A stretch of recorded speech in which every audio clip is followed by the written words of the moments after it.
Okay, real talk. You got a raise last year, maybe two. You're making more money than you've ever made in your entire life. So why are you still checking your bank balance before you buy a coffee?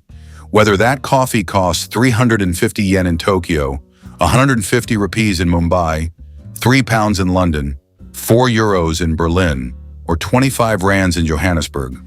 Why does a coffee feel like a financial decision? This isn't bad luck. This isn't your fault. And this is definitely not a coincidence. This is the salary trap, and it's working on you right now, in every currency, in every country, on every continent, even while you're watching this. Let's talk about it. Meet Sam. Sam is 32. He works in marketing and makes a good salary, which makes him in the top 20% of earners in his country, whatever country that happens to be. And Sam genuinely believes he is one budget spreadsheet away from getting his finances together. He has been one budget spreadsheet away from getting his finances together for 6 years. Every January 1st, Sam opens Microsoft Excel with the energy of a man who is about to change his life. He types budget 2026 in bold. He formats the headers. He color codes the columns. He even adds a pie chart because this year is different. By January 14th, the spreadsheet is closed and Sam has ordered food delivery 4 times. Uber Eats in Sydney, Swiggy in Delhi, Deliveroo in Manchester, Grab in Singapore. Different app, same Sam, same result. Sound familiar? Because Sam is all of us. Here's the thing about Sam though. His problem isn't discipline. It's not the food delivery. It's not even the spreadsheet. His problem is that the system got to his money before he did. And by the time Sam sees his paycheck, it's already gone. Here's how it works. Let's say Sam takes home the equivalent of 5,000 units of his local currency every month after tax. Could be 5,000 pounds in London, 50,000 rupees in Bengaluru, 500,000 yen in Tokyo. The number changes, the trap doesn't. Sam looks at that number and feels good.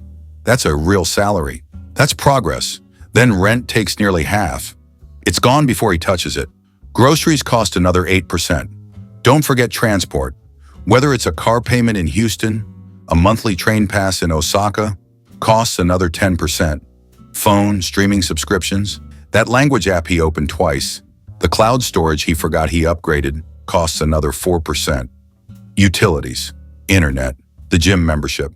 And Sam thinks, okay, what's left isn't bad, and I can work with this. Then he remembers he owes his friend money from that dinner 3 weeks ago that he's been carefully not thinking about. He buys 1 round of drinks on a Friday because he's had a long week and he deserves it. His car needs servicing, or the boiler needs a check, or the monsoon cracked a tile on the balcony. And suddenly, Sam is staring at almost nothing for the next 2 weeks, wondering what just happened. What happened is the fragmentation trap. When your money disappears in small pieces over 30 days, your brain never fully registers that you're broke because each transaction feels completely reasonable. It's not one big disaster. It's 47 small, entirely justifiable ones. Now here's where it gets genuinely devious. Sam gets a promotion, big salary jump. Sam celebrates. His mom calls everyone she knows. In Lagos, his family throws a small party. In Seoul, his parents tell the neighbors. In Mumbai, his relatives start asking when he's buying a flat. In Birmingham, his nan makes him a card. Different cultures, identical pride. And then almost immediately, completely automatically, and without Sam making a single conscious decision, his life gets more expensive. He moves into a nicer place. It makes sense as he can afford it now, so rent goes up. He upgrades his commute. Better car in some countries, premium rail pass in others. He starts going to slightly better restaurants because he's a professional now. 18 months later, Sam is earning significantly more and feels exactly as broke as he did before. This is what economists call lifestyle inflation. I call it the system playing Sam like a video game. When the salary is leveled up, it automatically upgrades obligations, and it repeats forever without actually accumulating anything. You die with a very nice apartment and a car that's almost paid off. Here's the brutal truth that applies in every currency on earth. A 500,000 pound salary can trap you just as completely if your lifestyle needs 480,000 pounds to run. Your salary doesn't determine your freedom. The gap between what you earn and what you spend does. And the system in London, Lagos, Mumbai, and Melbourne is specifically designed to keep that gap as close to zero as possible. I want you to do something right now. Imagine you quit your job tomorrow. Not dramatically, just you sent the email and it's done. How many months can you survive before something goes seriously wrong? Be honest. Not I'll figure something out, actually honest. If your answer is less than 3 months, and this goes for over 60% of working professionals worldwide, then here's the uncomfortable truth. You are not financially secure. You are financially comfortable. And those are two completely different things. Security means you have options. Comfort means you have a nicer version of the trap. Sam calculated it once. On a Tuesday afternoon after a particularly bad meeting with his manager, who could be in any office, in any city, on any continent, because bad managers are also a global phenomenon. He could only survive for about 6 weeks. After years of earning an above-average salary, he gets 6 weeks of runway. That's not a financial plan.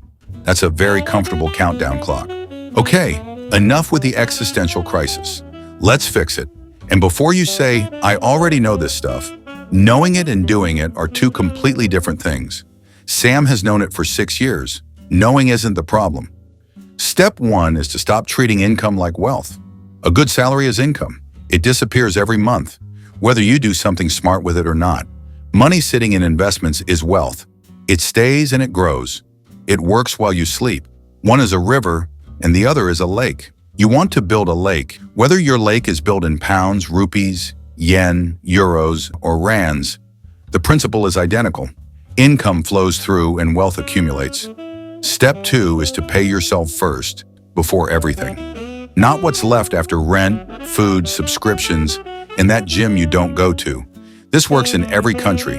In India, the concept of saving before spending has been part of household wisdom for generations. First save, and then spend. In Japan, the Kakebo method of household budgeting has been built around intentional saving since 1904. In the UK, the ISA system is designed specifically for this. The method has different names. The principle never changes, even if it's the equivalent of 50 pounds a month. The amount matters less than the habit, and the habit rewires your psychology. You stop living on 100% of your income, you start living on 90%, and then 85%. The gap becomes the point. Step 3 is to understand that every raise is a wealth injection and not a lifestyle injection. This is where Sam went wrong. Every single time his salary went up, his expenses went up with it. What if next time, just once, they didn't? What if 70% of the raise went straight into an index fund? A pension, a provident fund, a TFSA, a stocks and ISO, whatever your country calls the vehicle. What if Sam did this before he could see it, feel it, or spend it on a nicer flat? Compound growth is genuinely ridiculous over time. It doesn't matter whether you're investing in the Nifty 50 in India, the FTSE All-World in the UK, the S&P 500 equivalent in your market, or a globally diversified ETF available in most countries. The mathematics of compounding work the same way in every currency on Earth. A modest regular monthly investment from your late 20s, left untouched, becomes a life-changing number by your late 50s. Sam doesn't need to be a genius investor. He just needs to stop spending the gap. Step 4 is to build your escape number. Save at least 3 to 6 months of expenses. They should be accessible and not invested. In the UK, that might be 6,000 to 12,000 pounds. In India, 150,000 to 3,000 rupees. The number is different everywhere. The psychology it creates is identical everywhere. The moment Sam has 6 months of runway, something shifts completely. His manager's attitude stops feeling threatening. The job stops feeling like a cage. He can negotiate, walk away, take risks, start something new. Because he has time. Freedom isn't a salary number. Freedom is a runway. The salary trap isn't a conspiracy. Nobody sat in a boardroom in New York, London, Tokyo, or Dubai and decided to ruin Sam's finances. It's just a system. And systems don't care about you. They just run. The trap works because it gives you just enough comfort to stop you from asking why you're not actually building anything. If you have a car or a good transport pass or you have a decent place, then life isn't bad. But not bad and actually free are 30 years apart if you don't change anything. Sam figured this out. Eventually on a Tuesday, after that bad meeting, he opened a new spreadsheet, and this time, instead of a budget, he wrote one question at the top. What would I do if I didn't need this paycheck? That question changes everything, because once you're working toward not needing the paycheck, instead of just earning it, you're no longer trapped.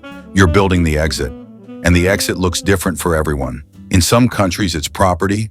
In others, it's a portfolio. In some, it's starting a business. And in some, it's all three. But you can't build any of them while 100% of your money is already spoken for. If this hit different, and if you saw yourself somewhere in Sam's story, hit the like button. It costs nothing, and it helps more people find this before they spend another 6 years on the treadmill. Subscribe if you want the full breakdown every week. See you there.